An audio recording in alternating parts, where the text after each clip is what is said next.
కూటమి ప్రభుత్వంలో ఎమ్మిగనూరు సమగ్ర అభివృద్ధికి చర్యలు తీసుకుంటున్నామని జనసేన నాయకురాలు రేఖా గౌడ్ అన్నారు.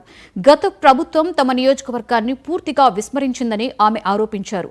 రాబోయే రోజుల్లో జనసేన నియోజకవర్గంలో బలమైన శక్తిగా ఎదుగుతుంది అంటున్న రేఖా గౌడ్తో మా ప్రతినిధి Mastan face to face. Kurnool జిల్లాలో ఎమ్మిగనూరు నియోజకవర్గం ఒకటి, అందులో వ్యాపార పరంగా కావచ్చు, మరి అభివృద్ధి పరంగా కావచ్చు, ముందంజలో ఉండే రెండు నియోజకవర్గాల్లో ఒకటి ఆదోని, రెండు ఎమ్మిగనూరు, రెండు నియోజకవర్గాల్లో ఎమ్మిగనూరు ఒకటి. అందులో మనం చూసుకోవచ్చు గత ప్రభుత్వం పరిపాలన ఏ విధంగా ఉంది, ఈ ప్రభుత్వం పరిపాలన ఏ విధంగా ఉంది అనేది అంశాలు తెలుసుకోవడానికి మనతో రేఖ గారు ఉన్నారు, జనసేన ఇన్ఛార్జి. ఆమెను అడిగి తెలుసుకునే ప్రయత్నం చేద్దాం. మేడం చెప్పండి, గత ప్రభుత్వ పరిపాలనలో ఏ విధంగా ఉంది, ఇప్పుడు కూటమి వచ్చిన తర్వాత ప్రజలు ఏ విధంగా ఉన్నారు? ప్రజలు నిజంగా చెప్పాలంటే కూటమి ప్రభుత్వం వచ్చిన తర్వాత రామరాజ్యం వచ్చిందని చెప్పేసి ప్రశాంతంగా ఉన్నటువంటి పరిస్థితి. ఎందుకంటే పథకాల దగ్గర నుంచి ఏదైతే సూపర్ 6 చెప్పారో ప్రతి ఒక్కటి కూడా అనుకున్న ప్రకారంగా అమలు పరుస్తున్నటువంటి పరిస్థితి. ప్రతి ఒక్కరు కూడా సుభిక్షంగా ఆనందంగా వాళ్ళ పనులు చేసుకుంటున్నారని మాత్రం చెప్పగలరు. మేడం, గతంలో కూడా మీరు గత వైసీపీ ప్రభుత్వంలో ఉన్నప్పుడు నియోజకవర్గంలో పర్యటించారు, కొన్ని హామీలు అయితే కనుక నియోజకవర్గానికి ఇచ్చారు. దానిపైన మీరు ఇప్పుడు ఈ కూటమి వచ్చి సంవత్సర కాలం అయింది, మీరు ఇప్పటి వరకు ఏం కంప్లీట్ చేశారు, మళ్ళీ చేయాల్సినవి ఏమైనా పెండింగ్?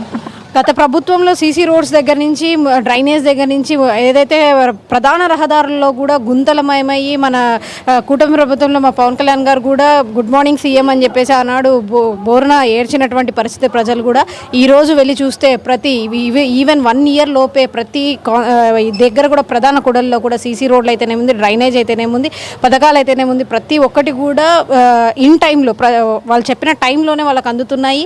సో అభివృద్ధి అనేది కళ్ళ ముందు ప్రజలకు అందరికీ పడుతుంది. వచ్చే రోడ్స్ అయితేనే ముందు అన్ని కూడా, కాబట్టి ప్రజలు అనుకున్న పనులు జరుగుతున్నాయని మాత్రం క్లారిటీగా చెప్పారు. మేడం, ఇప్పుడు ఆదోని కావచ్చు, ఎమ్మిగనూరు కావచ్చు, రెండు నియోజకవర్గాల్లో జనసేన ఒక కర్నూలు జిల్లాలో రెండు నియోజకవర్గాలు అయితేనే జనసేనకు బాగా పట్టున్న నియోజకవర్గాలు. ఈ నియోజకవర్గాల్లో జనసేన ఇంట్రెస్ట్ పెట్టనుందా? ఖచ్చితంగా సార్, మా పార్టీకి సంబంధించినటువంటి కార్యాచరణ ప్రతిదీ కూడా మా అధ్యక్షులు పవన్ కళ్యాణ్ గారు ఏదైతే ఇస్తారో వాటన్నిటిని చేస్తాం. పార్టీ బలోపేతానికి కూడా మేము ప్రతిరోజు కూడా కృషి చేస్తాం, దాంట్లో ఎటువంటి సందేహం లేదు. ఇప్పుడు అమ్మఒడి పడిన తర్వాత ప్రజల స్పందన ఏ విధంగా ఉంది?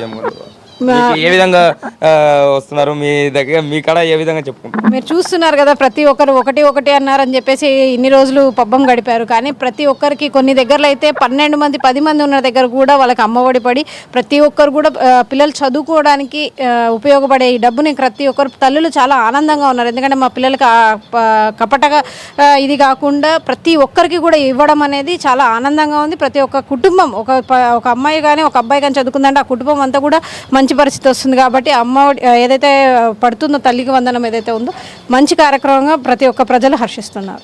వైసీపీ నేతలు అయితే కనుక ఎమ్మిగనూరులో ఇసుక రీచ్లు అయితే కనుక కూటమి నాయకులు ఇసుకను దోచుకుంటున్నారు, అభివృద్ధి జరగట్లేదు, తర్వాత కమిషన్ల పర్వం నడుస్తుందని చెప్పి కూడా ఆరోపిస్తున్నారు. దీని మీద మీరేమంటారు? ముందు వైసీపీ ప్రభుత్వం ఎందుకంటే వాళ్ళకి కడుపులో బాధ కలుగుతుంది. పెన్షన్లు అయితేనేముంది 250 అంటూ చేస్తూ, లేకపోతే వందనం అయితే ఏమంటే అమ్మఒడి అయితేనేముంది లాస్ట్లో అంతే కట్ చేసి చేస్తూ, అంటే పైకి చెప్పిన పథకాలు వేరు, ప్రజలకు అందిన పథకాలు వేరు. కాబట్టి ఈరోజు ప్రజలకి అనుకున్నట్టు అందిస్తుంటే ప్రజల ఆనందాన్ని వాళ్ళు తీస్తున్నప్పుడల్లా, వాళ్ళ అమ్మఒడి దగ్గర నుంచి ఏదైతే తీసుకున్నప్పుడల్లా వీళ్ళకందరికీ బాధ కలిగి ఏదో ఒకటి మాట్లాడాలి. వాళ్ళు మాట్లాడడానికి వేరే టాపిక్ లేదు. సో కాబట్టి ఏదో ఒకటి మాట్లాడుతున్నారే తప్ప ముందు అభివృద్ధి గురించి వాళ్ళు చేసినటువంటి అరాజకం గురించి మాట్లాడడానికి చేతగాక ఏదో ఒకటి బురద చల్లుతున్నారు తప్ప అలాంటిది ఏమీ లేదు. ప్రజలందరూ కూడా హ్యాపీగా ఇసుక దగ్గర నుంచి ప్రతిదీ కూడా వాళ్ళకు నాణ్యంగా అందుతుందని మాత్రం చెప్పగలం.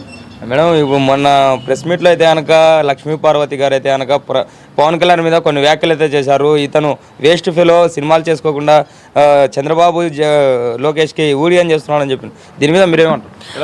ఆమె మాట్లాడడం, ఒక మహిళగా అలా మాట్లాడడం అనేది మొదటిగా ఫస్ట్ ఆఫ్ ఆల్ మేము దాన్ని ఖండిస్తున్నాం. ఎందుకంటే ఒక మంచి పరిపాలన ఇవ్వడానికి ఎటువంటి ఇది లేకుండా ఈరోజు పవన్ కళ్యాణ్ గారు కూటమి ప్రభుత్వంలో ఆయన ఎంత సాయశక్తుల్లో ప్రయత్నిస్తున్నారో, ఎంతమంది ప్రజల కోసం పనిచేస్తున్నారో ప్రతి ఒక్కరికి తెలుసు.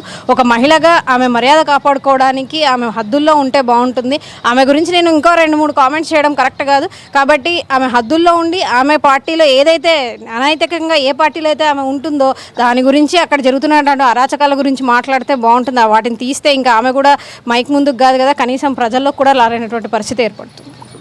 ఇది పరిస్థితి. ఎమ్గనూరు అయితే కనుక అభివృద్ధిలో ముందంజలో ఉంది. రాబోయే రోజుల్లో కూడా మరి కొన్ని సమస్యలు ఉన్న వాటిని కూడా అధిగమించి పూర్తిగా ఎమ్గనూరు డెవలప్మెంట్కి అయితే మేము సహకరిస్తామని కూడా చెప్తున్న పరిస్థితి. అదేవిధంగా ప్రతిపక్షాలు అయితే కనుక ఆరోపిస్తున్నాయి, వారు చేసిన అభివృద్ధి ఏదీ లేదు, ప్రభుత్వం చేస్తున్న ఇప్పుడు కూటమి ప్రభుత్వం ఏదైతే చేస్తుందో అభివృద్ధి అది ఓర్చుకోలేకనే వాళ్ళు కామెంట్ చేస్తున్నారన్న పరిస్థితి కూడా చెప్తున్న పరిస్థితి కనిపిస్తుంది. Vote studio.